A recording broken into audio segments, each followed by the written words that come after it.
Youth Congress സംസ്ഥാന അധ്യക്ഷ പദവി രാഹുൽ മാങ്കൂട്ടത്തിൽ ആരോപണങ്ങളെ തുടർന്ന് രാജിവെച്ചത് ഉച്ചയ്ക്ക് 1:30 ആ രാജിയിലേക്ക് ഒരുപക്ഷെ നയിച്ച പല കാരണങ്ങൾ ഏറ്റവും പ്രധാനപ്പെട്ടത് ഇന്ന് രാവിലെ മുതൽ പ്രചരിപ്പിക്കപ്പെട്ട ഒരു ശബ്ദ സന്ദേശമാണ്. രാഹുൽ മാങ്കൂട്ടത്തിലുമായി ഇരയെന്ന് കരുതപ്പെടുന്ന ഒരു യുവതി നടത്തിയതെന്ന് ആരോപിക്കപ്പെടുന്ന ഫോൺ സംഭാഷണം പുറത്തു വന്നു. ഗർഭമലസിപ്പിക്കാൻ യുവതിയോട് ആവശ്യപ്പെടുന്ന രീതിയിലാണ് ആ സംഭാഷണം പുറത്തു വന്നത്. യുവതിയെ തിരിച്ചറിയാതിരിക്കാൻ സ്വരത്തിൽ ചെറിയ മാറ്റം വരുത്തിയാണ് ആ സംഭാഷണം പുറത്തുവിട്ടത്.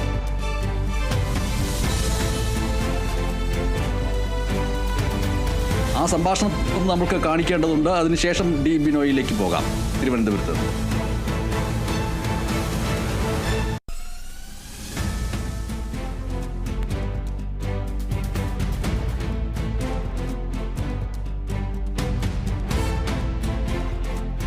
പ്രവർത്തകൻ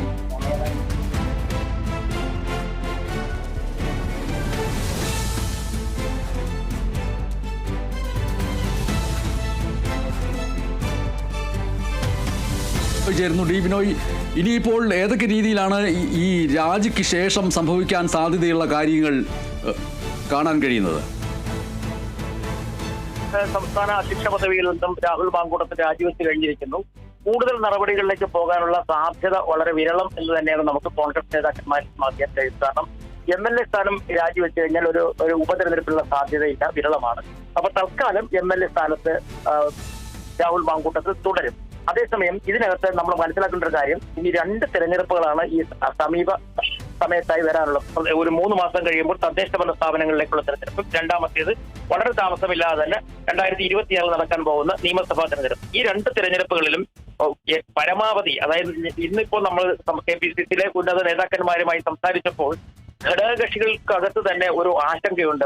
മൂന്നാം ഭരണവുമായി LDF പോകുമോ, അതല്ല UDFനെ തിരിച്ചു വരാൻ കഴിയുമോ എന്നൊരു ആശങ്ക കൂടി നിലനിൽക്കുന്ന ഒരു സമയത്താണ് ഇത്തരത്തിൽ ഒരു വിവാദ വിഷയം വരുന്നതും ഉടൻ തന്നെ നടപടികളിലേക്ക് കോൺഗ്രസ് നീങ്ങുകയും ചെയ്തു. ഒരു കോൺഗ്രസിന്റെ ചരിത്രത്തിലെ ഒരു പ്രധാനപ്പെട്ട സംഭവം തന്നെ ഇത് പറയാൻ കഴിയും. സാധാരണ ഇത്തരത്തിലുള്ള ആരോപണങ്ങൾ പോലീസ് കേസായാൽ പോലും അതിങ്ങനെ ചർച്ച നടത്തിയും പിന്നീട് അന്വേഷണങ്ങൾ നടത്തിയും ആ അന്വേഷണ കമ്മീഷൻ റിപ്പോർട്ട് വന്നതിന് ശേഷവും ഗ്രൂപ്പുകളുമായുള്ള ചർച്ചകൾക്ക് ശേഷമൊക്കെയാണ് നടപടികളിലേക്ക് നീങ്ങിക്കൊണ്ടിരുന്നത്. എന്നാൽ അതിൽ നിന്നെല്ലാം വ്യത്യസ്തമായി 24 മണിക്കൂറിനുള്ളിലാണ് ഈ കാര്യങ്ങളെല്ലാം നടന്നിരിക്കുന്നത്. ഇന്നലെ ഉച്ചയോടുകൂടി ആദ്യഘട്ടത്തിലുള്ള ആരോപണങ്ങൾ പുറത്തു വരുന്നു, പിന്നീട് അത് മാധ്യമങ്ങൾ ഏറ്റുപിടിക്കുന്നു, പിന്നീട് അത് വലിയ ചർച്ചയാകുന്നു, വൈകുന്നേരത്തിൽ വലിയ ചർച്ചയായി മാറുന്നു. ഇന്ന് രാവിലെ വീണ്ടും പുതിയൊരു ശബ്ദശകലം കൂടി പുറത്തേക്ക് വരുന്നു. ഇതെല്ലാം കൂടി ആയപ്പോഴേക്കും പിന്നീട് കോൺഗ്രസിനുള്ളിലെ ഓരോ നേതാക്കന്മാർക്കും മറുപടി പറഞ്ഞേ മതിയാവുള്ള നിലയിലേക്ക് കാര്യങ്ങൾ എത്തിച്ചേരുന്നു. ആദ്യഘട്ടത്തിൽ KPCC അധ്യക്ഷൻ ഉൾപ്പെടെയുള്ളവർ വെയിറ്റ് ആൻഡ് സീ എന്നൊക്കെ പറഞ്ഞു പോയെങ്കിലും രണ്ടാമത് പ്രതിപക്ഷ നേതാവ് തന്നെ രംഗത്തെത്തേണ്ടി വന്നു. അദ്ദേഹത്തിന്റെ സാധാരണഗതിയിൽ നിന്നൊക്കെ വ്യത്യസ്തമായ ഭാഷയായിരുന്നു അദ്ദേഹം ഉപയോഗിച്ചത്.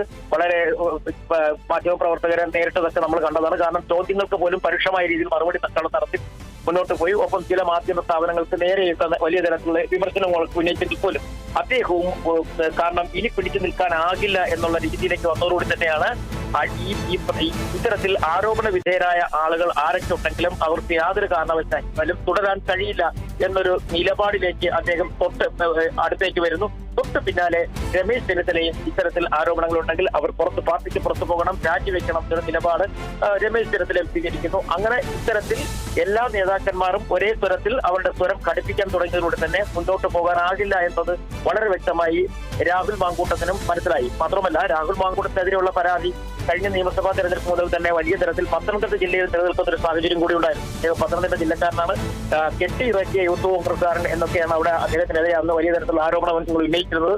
ഒപ്പം അദ്ദേഹത്തിനെ ആറന്മുള നിയമസഭാ മണ്ഡലത്തിൽ മത്സരിപ്പിക്കുന്നതിന് വേണ്ടി ഒരു നീക്കം നടത്തിയിരുന്നു. അതിനെതിരെ കോൺഗ്രസ് ജില്ലാ കമ്മിറ്റി തന്നെ ഒരു വലിയ എതിർപ്പുമായി രംഗത്തെത്തുകയും ചെയ്തിരുന്നു. അന്നു മുതൽ പത്തനംതിട്ടയിലെ കോൺഗ്രസ് നേതാക്കളുമായോ കോൺഗ്രസിലെ പ്രവർത്തകരുമായിട്ടോ ഒരു നല്ല രീതിയിലുള്ള ഒരു ബന്ധം ഇല്ലായിരുന്നു.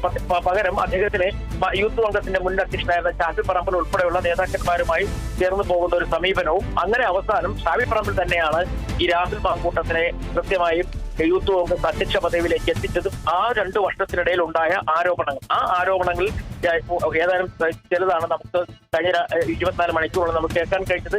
ആ ഇത്രയും ആരോപണങ്ങളെ കുറിച്ച് പറയുമ്പോഴും ഒരു കാരണവശാലും അദ്ദേഹം ഒരു കാര്യം പോലും പറയുന്നില്ല നിയമപരമായ നടപടികൾ. അതായത് ഈ ആരോപണങ്ങൾ ഉന്നയിച്ചവർക്കെതിരെ ശക്തമായ നിയമ നടപടികളുമായി പോകും എന്ന് പറയാൻ രാഹുൽ മാങ്കൂട്ടത്തിൽ തയ്യാറാകുന്നില്ല.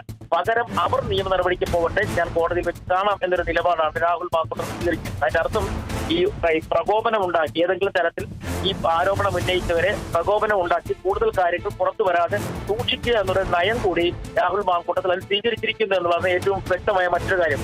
ഒപ്പം നേതാക്കന്മാർക്കെതിരെയോ പാർട്ടിക്കെതിരെയോ ഒന്നും പറയുന്നില്ല. നിർണായകമായ ഒരു ഘട്ടത്തിലേക്ക് പാർട്ടി എത്തിയ സമയത്ത് കോൺഗ്രസ്സുകാരുടെ ആവേശവും അവരുടെ ശക്തിയും ഒക്കെ നിലനിർത്തി പോകേണ്ടതായിട്ടുണ്ട്. അതുകൊണ്ട് ഞാൻ രാജിവെക്കുന്നു എന്ന് പറഞ്ഞാൽ ഞാൻ രാജിവെച്ചു. പക്ഷെ അങ്ങനെയല്ല, രാജി നേരത്തെ തന്നെ ഹൈക്കമാൻഡ് ചോദിച്ചു വാങ്ങിച്ചിരുന്നു. രാവിലെ ദീപദാസ് മുൻഷി തന്നെ ഈ വിഷയങ്ങൾ, കാരണം ഈ പരാതി ഉന്നയിച്ച ആളുകൾ, അതായത് ഈ പറയുന്ന രണ്ട് മൂന്ന് പേരും നേരത്തെ തന്നെ പരാതി കൊടുത്തവരാണ്. AICC-യിലും KPCC-യിലും ഒക്കെ തന്നെ വലിയ തരത്തിൽ പരാതി കൊടുത്തവർ. പക്ഷെ അന്ന് ഇദ്ദേഹത്തിന്റെ ശക്തി കൊണ്ട്, അതായത് ഈ രാഹുൽ മാങ്കൂട്ടത്തിന്റെയും സുഹൃത്തുക്കളുടെയും ശക്തി കൊണ്ട് ആ പരാതികളൊക്കെ അവിടെ ചവിട്ടിത്താഴ്ത്തപ്പെടുകയായിരുന്നു. പ്രത്യേകിച്ചും ഷാഫി പറമ്പിലിനെ പോലെ തന്നെ ഒരു വലിയ പാർട്ടിക്കകത്ത് വലിയ ശക്തി ചെലുത്താൻ കഴിയുള്ള ഒരു നേതാവാണ്. അത്തരത്തിലുള്ള നേതാക്കന്മാരൊക്കെ ഒപ്പമുള്ളപ്പോൾ ആ പരാതികളൊക്കെ തന്നെ വലിയ തരത്തിൽ ഒരു പരിഹാരം കാണാതിരുന്ന ഒരു സാഹചര്യത്തിൽ കൂടിയാണ് ഇപ്പോൾ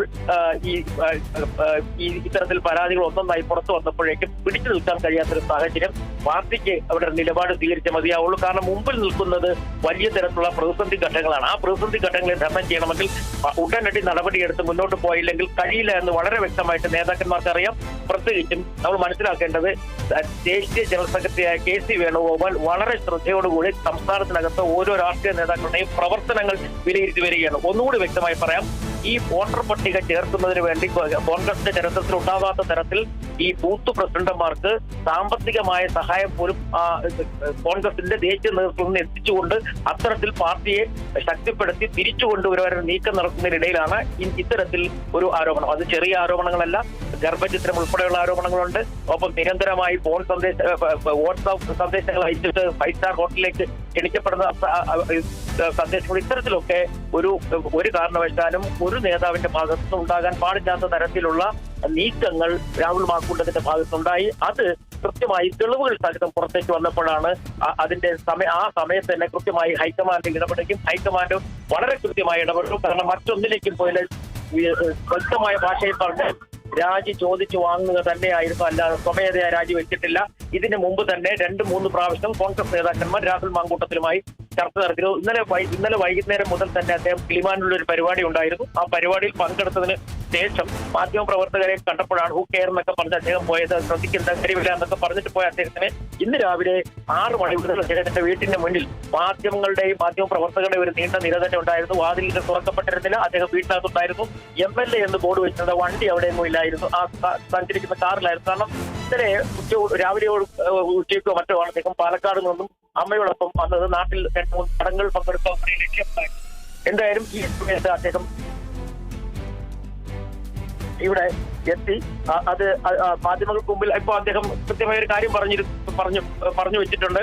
എന്താ താൻ ചെയ്തിട്ടില്ല, താൻ ഒരു തെറ്റും ചെയ്തിട്ടില്ല. അപ്പം പറയുന്നു, പിന്നൊരു കാര്യം കൂടി അദ്ദേഹം പറയുന്നുണ്ട്, ഈ ആദ്യത്തെ പരാതിക്കാരിയുമായിട്ടൊക്കെ തന്നെ നല്ല സൗഹൃദം ഇപ്പോഴും എപ്പോഴും കാത്തു സൂക്ഷിച്ച് മുന്നോട്ട് പോകുന്ന ഒരാളാണ് എന്നുകൂടി വ്യക്തമാക്കുന്നുണ്ട്. എന്തായാലും പാർട്ടിക്ക് ഈ ഒരിക്കൽ പോലും ഏൽക്കാൻ പാടില്ല, ഈ പ്രതിസന്ധി ഘട്ടത്തിൽ, ഈ നിർണായക ഘട്ടത്തിൽ പാർട്ടിക്ക് ഒരിക്കൽ പോലും ഒരു പോറൽ പോലും ഏൽക്കാൻ പാടില്ല എന്ന് തീരുമാനിച്ച നേതാക്കന്മാർ മുന്നോട്ട് പോകുമ്പോൾ ഇത്തരത്തിലുള്ള ആരോപണങ്ങൾ ഉയർന്നു വരുന്നത് ചെറിയ തോതിലല്ല പാർട്ടിയെ ബാധിക്കുക എന്നുള്ള വ്യക്തമായിട്ട് അറിയാം. പക്ഷേ അവിടെയും രാഹുൽ മാങ്കൂട്ടത്തിൽ ന്യായീകരിക്കാൻ തയ്യാറായിരുന്നു. പ്രത്യേകിച്ചും മുകേഷ് MLA കാര്യത്തിലായാലും മറ്റു ചില നേതാക്കന്മാരുടെ കാര്യത്തിലായാലും അതൊക്കെ എടുത്തു പറഞ്ഞുകൊണ്ട് ഇവർക്കെതിരെ നിങ്ങൾക്കാർക്കും ചോദ്യങ്ങളില്ലായിരുന്നു, പക്ഷേ എനിക്ക് നേരെ മാത്രം എന്തുകൊണ്ടാണ് ഇത്തരം ചോദ്യങ്ങൾ ഉയരുന്നത് എന്ന് പറയുമ്പോഴും അദ്ദേഹം ഗർഭചിത്രത്തിന്റെ കാര്യം ഉൾപ്പെടെയുള്ള കാര്യങ്ങളെ വളരെ ഭംഗിയായി നിരസിച്ച് മുന്നോട്ട് പോയി ഏകദേശം ഒരു 30 മിനിറ്റ് കൊണ്ട് എല്ലാം അവസാനിപ്പിക്കുകയായിരുന്നു രാഹുൽ മാങ്കൂട്ടത്തിൽ. എന്തായാലും ഇനി വരുന്ന ദിവസങ്ങളിൽ കോൺഗ്രസിനകത്തെ ചർച്ചകൾ ഏത് തരത്തിലേക്ക് പോകും എന്നുള്ളതിനെ കുറിച്ച് ഇപ്പോൾ ഈ ആഴ്ച ഒന്നും തന്നെ പ്രത്യേകിച്ച് KPCC യോഗങ്ങളോ അല്ലെങ്കിൽ രാഷ്ട്രീയകാര്യ സമിതി യോഗങ്ങളോ ഒന്നും തന്നെ നിലവിൽ ഇപ്പോഴൊന്നും കൂടാൻ സാധ്യതയില്ല. അത്തരം ഒന്നും തന്നെ വന്നിട്ടില്ല. പക്ഷേ ഇനി ഈ പ്രത്യേക സാഹചര്യം കൂടി കണക്കിലെടുത്തുകൊണ്ട് അടിയന്തരമായി എന്തെങ്കിലും തരത്തിലുള്ള ഒരു രാഷ്ട്രീയകാര്യ സമിതി യോഗമോ അല്ലെങ്കിൽ മുതിർന്ന നേതാക്കന്മാരുടെ യോഗമോ എന്നുള്ളതാണ് കണ്ടറിയാനുള്ളത്. D. ബിനോയിയാണ് വിവരങ്ങൾ നൽകിയത്. ഇനി